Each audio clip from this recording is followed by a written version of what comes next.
I started with the Kirby Meets audio ceramic jar design for these two speakers, and then I thought, what if I added a subwoofer?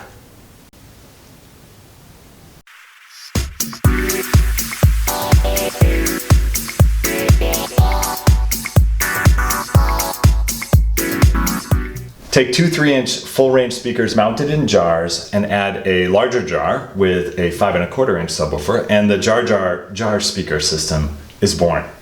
Featuring the Dayton Audio DS90 3-inch full range speakers mounted in maple baffles, epoxied to ceramic jars, and the down-firing 5¼ inch Faital subwoofer in the red oak baffle in the larger jar. I even added these fancy gold speaker points. All powered with the Dayton Audio 2.1 Bluetooth amplifier, rated 50 watts for these two channels and another 100 watts for the sub, with a built-in crossover. Now, I'm certainly a novice when it comes to crossover design, but I did the best I could using Bitwix CAD software.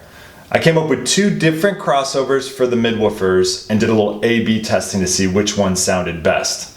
Now, I wasn't sure I'd done anything right in the software, so I also got another set of the Kirby Meets audio ceramic jar crossovers, and I gotta say, I felt pretty good when mine sounded better. No disrespect to Kirby. Kirby, you're the man, mad respect. Now, I do love the look of these speakers. I've never seen anything else like them, and I think they look dope. They also sound surprisingly great. They're small and compact, but there are a few things I actually don't like about this build. First, I didn't realize that the resistance of these don't match. The subwoofer is 4 ohms, and the midwoofers are 8 ohms, which means I have to crank the sub level on my amp to get the sub to match the output of the midwoofers.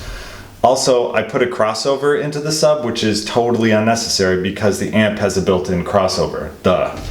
And finally, I would like the wood on the baffles actually to match. Now, I recorded a little sound test video to give you an idea what they sound like. Of course, it's only as good as the headphones or the speakers you're using, and my microphone's not anything to write home about, but it should give you a good idea of what this system could do.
So where do we go from here? Well, I've got a ton of ideas for these jar speakers. I'm also happy to announce that I am now an official product tester for a manufacturer of audio amplifiers, so I'll be doing review videos of those in the future. Be sure to subscribe if you want to see those. I also want to know what you think. Please let me know what sort of projects you want me to do in the future. I've got an idea actually to take 3 larger jars and stack them up like floor standing speakers for a 3-way system. So I actually built these speakers for my son Matt for Christmas. We're actually filming this on Christmas Day, so to those of you that celebrate, Merry Christmas, Happy Hanukkah.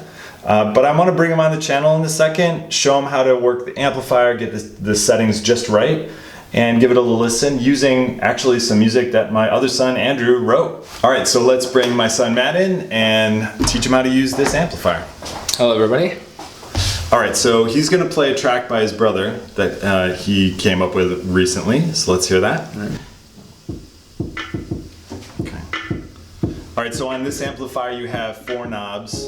This little one on the left is your crossover, and so that's the first thing we're gonna adjust is start getting some signal going to the subwoofer, because right now there's nothing going there. So just turn this clockwise until you start hearing the bass coming from the sub there. Okay.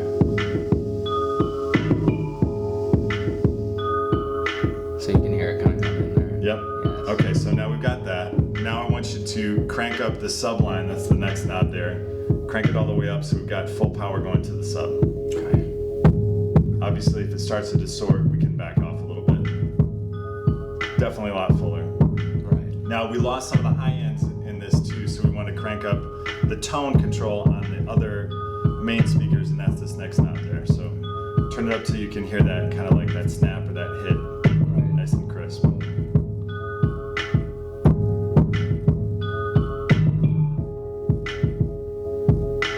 There you go. That's a little better, right? Cool. So that's basically how you set up this Dayton Audio amp with something like this. So I know you had been playing music on something else. So I'm going to turn this down so everybody can hear. Tell us about that.